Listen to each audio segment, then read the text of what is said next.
베드로전서 2장 18절입니다. 사환들아, 범사에 두려워함으로 주인들에게 순종하되 선하고 관용하는 자들에게만 아니라 또한 까다로운 자들에게도 그리하라.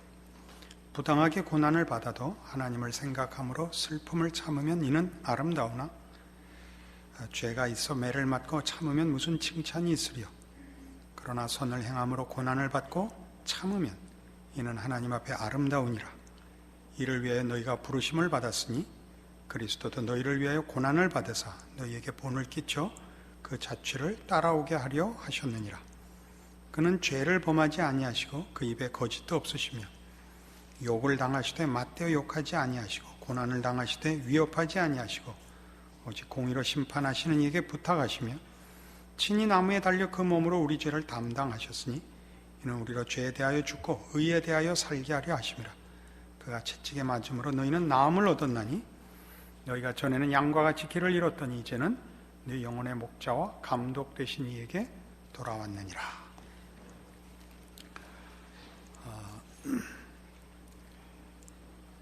우리가 지금 베드로전서에서 확인하는 신앙상의 그 가르침의 배경은 하나님을 모르는 세상, 또 나쁜 환경일 때는 하나님을 반대하는 세상 속에서 나그네로 이방인으로 객과 같이 살아야 되는 하나님의 백성들의 현실적인 어려움 속에서 신앙을 지키는 문제를 다루고 있습니다. 하나님께서 하나님의 백성들에게 형통한 길을 주시며 하나님의 영광을 드러내는 보다 분명한 세상적인 지위와 기회들을 왜 주시지 않는가 하는 것은 모든 성도들의 한결같은 질문이 됩니다. 대부분의 성도들은 세상의 그 삶의 여정이 고달프지 넉넉하지 않습니다.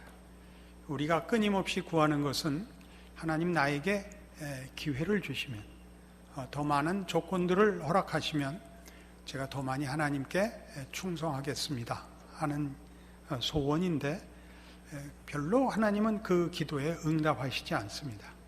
그것이 오늘 이 본문 속에서 잘 드러나 있습니다. 사환들아, 범사에 두려워함으로 주인들에게 순종하라 이렇게 나옵니다. 그 전체 문맥으로 보아서 이 사환들은 당시의 종들인 것이 틀림없습니다. 이 1세기에 그 살던 세계에서 종들은 아무 인권이 없었습니다. 주인의 사물이죠.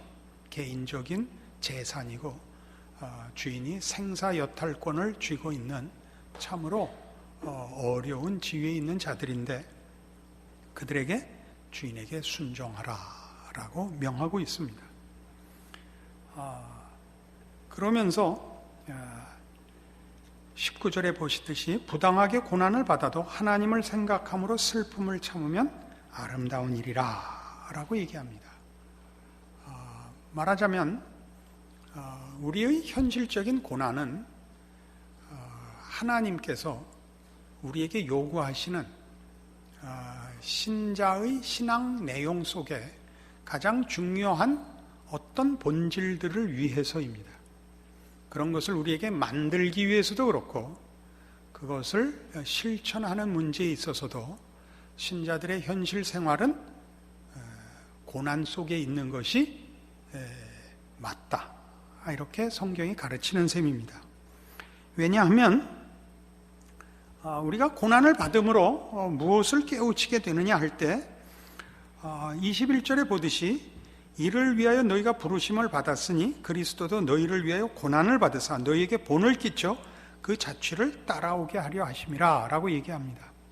예수님이 가신 길을 따름으로써 예수님이 가신 길이 갖는 의미를 알게 하기 위하여 고난의 인생을 요구하신다 이렇게 얘기할 수 있습니다. 그 고난의 인생은 예수님의 삶으로 그 본을 보이신 그 자취를 보자면 22절 이하에 있는 바와 같이 그는 죄를 범하지 아니하시고 그 입에 거짓도 없으시며 욕을 당하시되 맞대어 욕하지 아니하시고 고난을 당하시되 위협하지 아니하시고 오직 공의로 심판하시는 이에게 부탁하시며 친히 나무에 달려 그 몸으로 우리 죄를 담당하셨습니다. 그가 채찍에 맞음으로 우리가 나음을 얻었습니다. 자, 이 예수님의 고난이 갖는 게 무엇이냐? 예수님이 자기를 채찍질하고 자기를 나무에 달아 매는 자를 구원하러 오셨기 때문에 그 모든 고난을 감수하셨다는 사실입니다. 예수님의 죽음과 예수님의 섬김은 그 가진 것을 나누는 것인데, 무슨 가진 것으로 섬기느냐 하면 예수님만이 가지시는 부활 생명과 영생과 진리를 나누기 위하여 나머지 모든 것들을 감수하시는 인생을 살았다, 그런 얘기입니다. 예수님이 우리에게 배고픈 것을 면하게 하고 병든 것을 고치고 우리의 삶을 형통하게 하기 위하여 오신 것이 아니라 가장 중요한 것, 진정한 평화와 진정한 승리와 진정한 생명을 우리에게 얻게 하기 위하여 그 나머지 모든 것들을 고난으로 억울함으로 감수하셨습니다. 그러니까 우리가 지금 예수님의 그 순환의 인생을 놓고 우리를 비교해 보자면, 우리는 그러니까 예수 그리스도께서 십자가에 달려 죽으심으로 나누고자 했던 섬김의 진정한 내용, 영생, 하나님을 아는 지식, 하나님의 사랑을 나누기보다 우리의 형통함과 우리의 우월감을 증명하는 것으로서 기독교를 사용하고 싶어 한다, 그런 지적이 되는 것입니다. 그러니까 우리가 정말 이 세상이 줄 수 없는 하나님 안에만 있는 생명과 사랑을 나누는 일로 부름을 받는다면, 우리는 기꺼이 주께서 그러신 것처럼 이 세상에 있는 것으로 그것을 대신하는 유혹과 시험에서 빠져나와야 한다는 얘기죠. 우리가 이 본문을 놓고 우리의 소원들과 헌신들을 점검해 보면 말이죠, 하나님 돈 많이 주십시오, 주를 위해 쓰겠습니다 거든요. 그것 자체로 아무 잘못된 것이 없으나 거기는 자존심이 상할 일이 없고 고통스러울 것도 없는 섬김입니다. 그건 섬기는 게 아닙니다. 그건 잘난 척하는 겁니다, 결국은.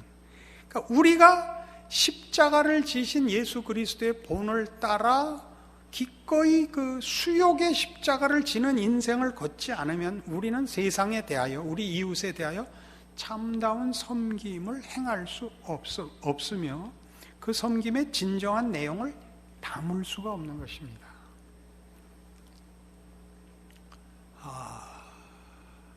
우리는 그 쉰들러 리스트라는 영화를 기억하고 있습니다. 스필버그가 밤낮 오락영화만 만든다는 욕을 먹고, 그래? 본때를 한번 보여주지 하고 만든 영화입니다. 저 본때를 우리가 봤습니다. 참 잘 만든 영화죠. 쉰들러라는 독일 사람이 나치하에서 학대받고 죽어가는 그 유태인들을 살려낸 이야기입니다. 멋있는 장면이 있습니다. 나중에 이제 해방이 되고 살아남은 유대인들이 그 생명의 은인인 쉰들러에게 기념품으로 이 반지를 하나 만들어 주는데, 가진 것이 없으니까 금리빨들을 뽑아가지고 녹여서 반지를 하나 만들어 줬습니다.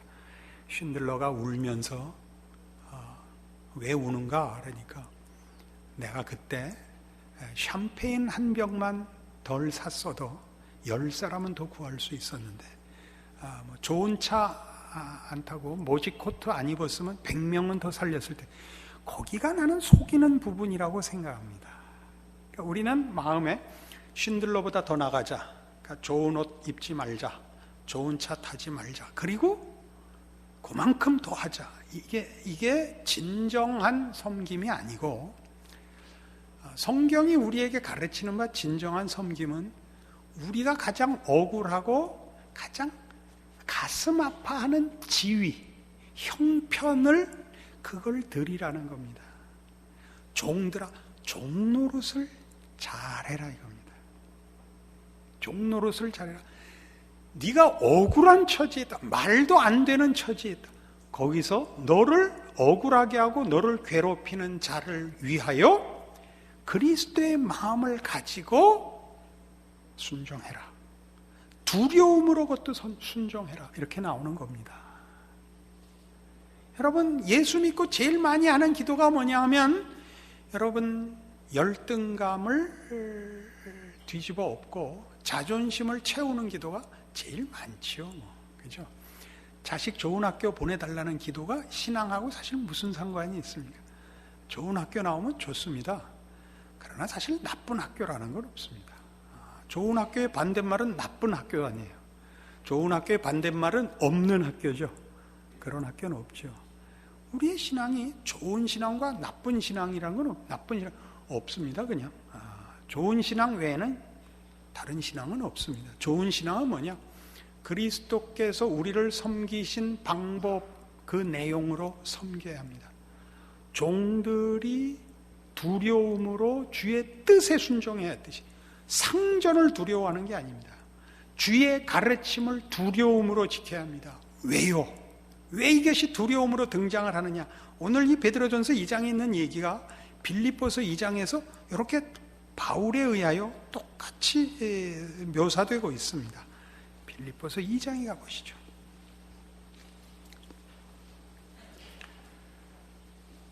(319페이지) 빌립보서 2장 5절입니다.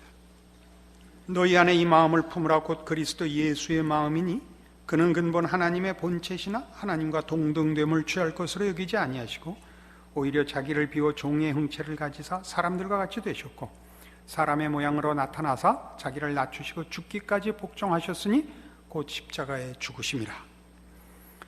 이 십자가에 죽으시는 예수 그리스도의 순종은 그 핵심되는 그 내용이 뭐냐면 자기를 비우는 겁니다.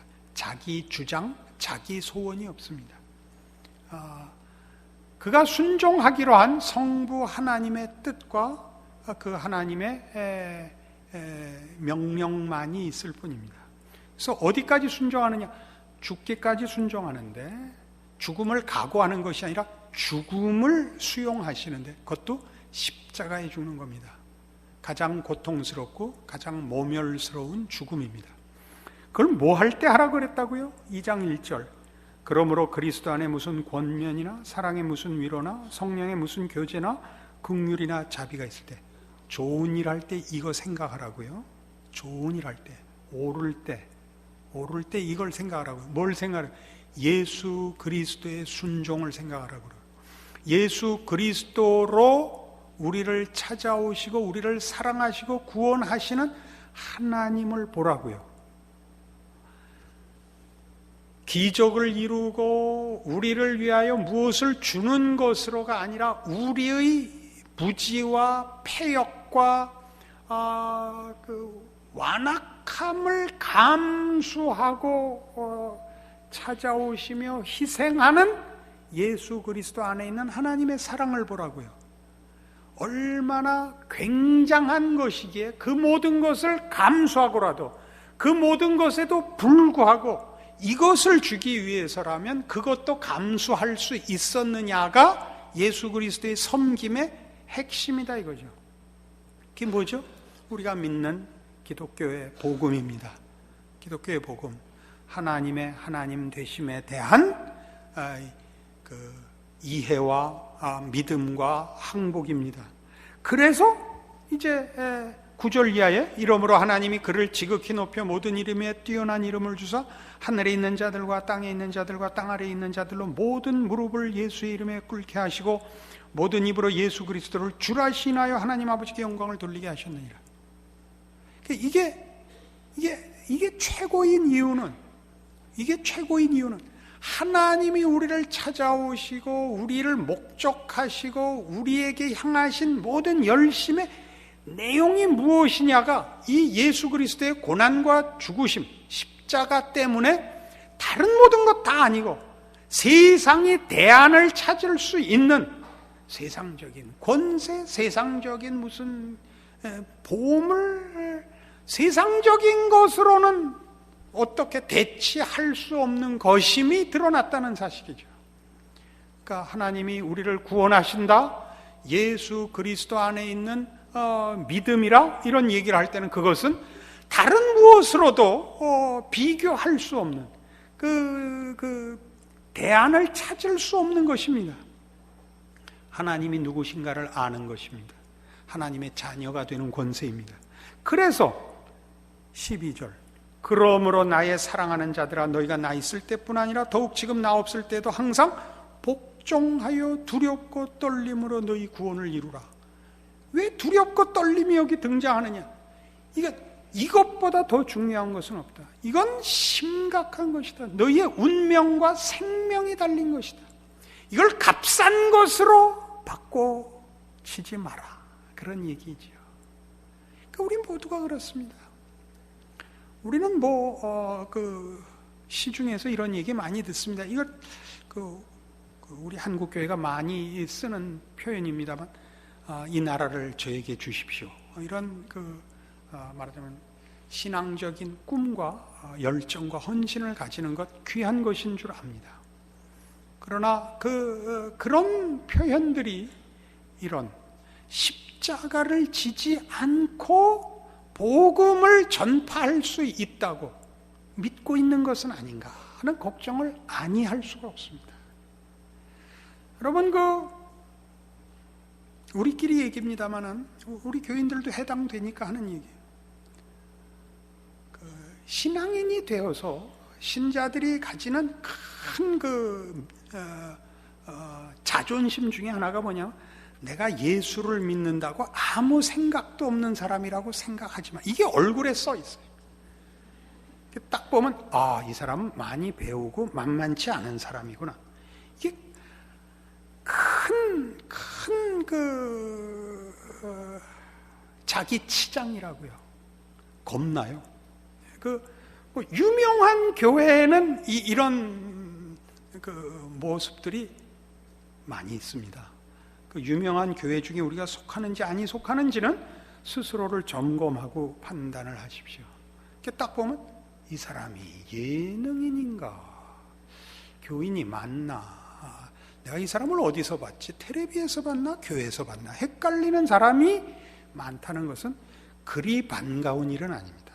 제가 여러분을 무슨 흰 저고리에 까만 치마 입고 고무신 신으라는 얘기 아닙니다. 그게 아니라 예수를 믿는다는 것이 얕보일 문제가 아니라는 것이 강하게 한국교회는 사실은 뿌리내리고 있습니다. 그렇지 않습니까? 아닌 것 같이 오늘 갑자기 표정들을 누구로 뜨리고 있는 것은 무슨 꾀입니까? 우리가 가슴 아파하는 최고의 약점들이 하나님이 나보고 너는 하인해라 그러는 줄로 수용하셔야 되는 겁니다. 너는 사람들이 약간 바보라고 그러지. 그럼 바보를 하시라고요. 바보를 하면 어떤 효과가 있냐? 그 바보가 하나 있으면 그 공동체에 평화가 일어납니다. 모든 자존심 경쟁을 하는 사람들이 이 바보를 한 번씩 놀림으로써 정작 싸워야 하는 상대방과의 전쟁을 멈춥니다. 그래서 이제 이 두렵고 떨림으로 해야 하는 이 순종을 여러분 마음속에 깊이 간직하고 이를 실천하기 위하여 성경의 이런 요구들에 대하여 여러분 마음에 뭐라 그럽니까? 소원과 실천의 의지를 가지셔야 합니다. 에베소서 4장으로 갑니다. 빌립보서 앞에 에베소서 4장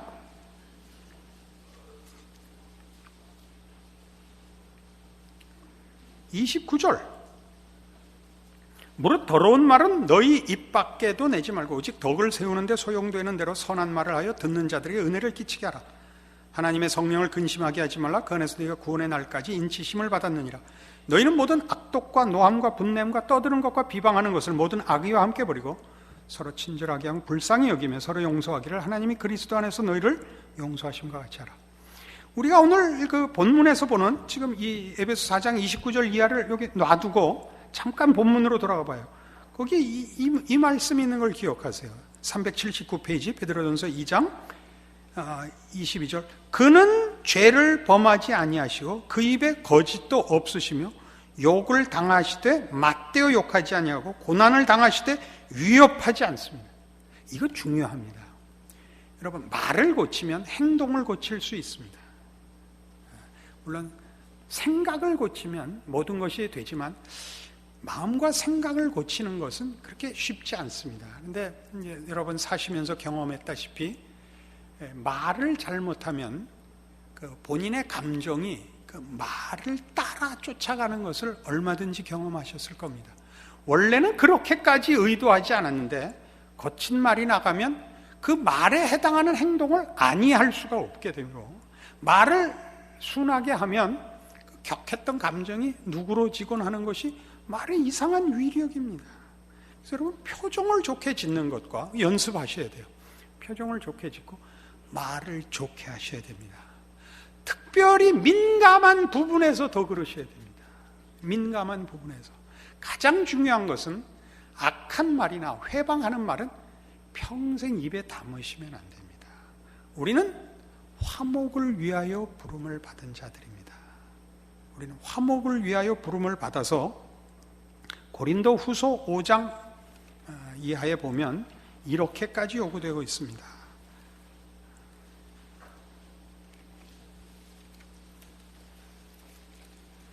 고린도 후서 5장 18절 291페이지입니다. 모든 것이 하나님께로서 났으며 그가 그리스도로 말미암아 우리를 자기와 화목하게 하시고 또 우리에게 화목하게 하는 직분을 주셨으니 곧 하나님께서 그리스도 안에 계시사 세상을 자기와 화목하게 하시며 그들의 죄를 그들에게 돌리지 아니하시고 화목하게 하는 말씀을 우리에게 부탁하셨느니라. 이걸 꼭 기억하시고, 여러분이 억울함과 그 고통 속에 있을지라도 여러분을 고통스럽게 하며 여러분을 마음 상하게 하는 자를 위하여 예수 그리스도가 그리하셔서 나를 그 구원 안으로 부르시고 하나님의 자녀가 되게 하신 것 같이 내 생애의 지금 형편과 지위를 쓰는 줄 알고 여러분의 길을 십자가의 길로 이해하시고 순종하시되 그 입을 닫고 화목케 하는 말을 하시도록 스스로를 늘 채찍질하셔야 됩니다. 이것이 신앙생활입니다.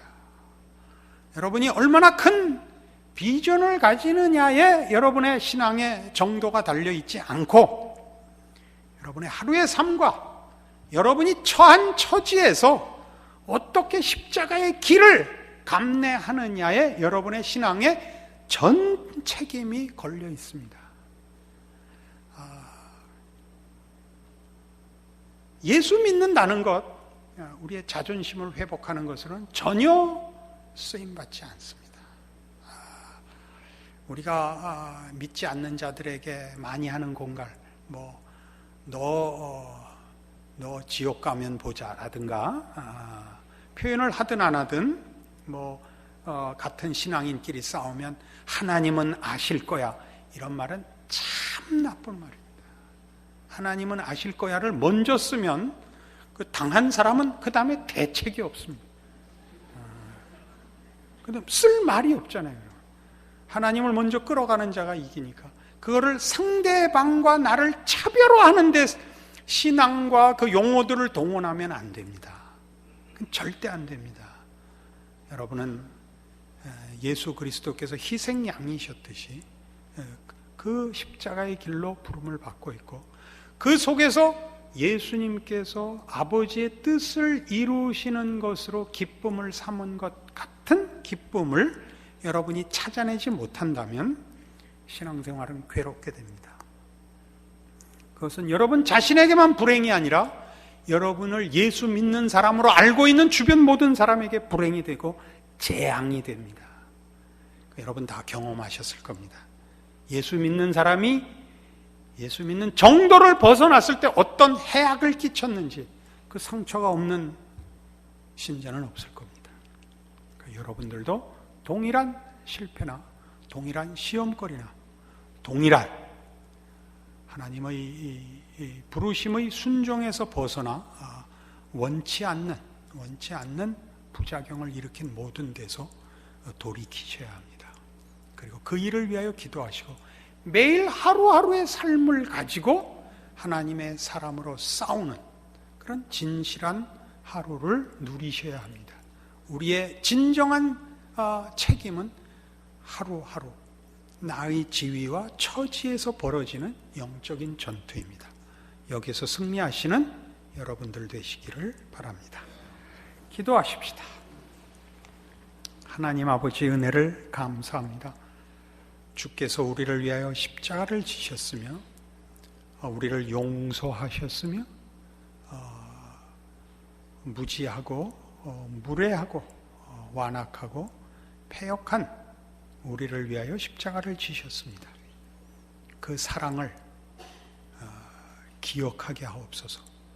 더 중요한 것, 하나님 안에 있는 생명, 하나님을 아는 지식, 하나님의 은혜의 필요성, 하나님을 아버지라 부르는 권리, 이런 것들과 세상의 것들을 바꾸는 우를 범치 말게 하옵소서. 그리하기 위하여 우리의 처지에서 순종하며 섬기며 믿음으로 순종하는 인내의 신앙의 삶을 살게 하시옵소서. 예수님 이름으로 기도합니다. 아멘.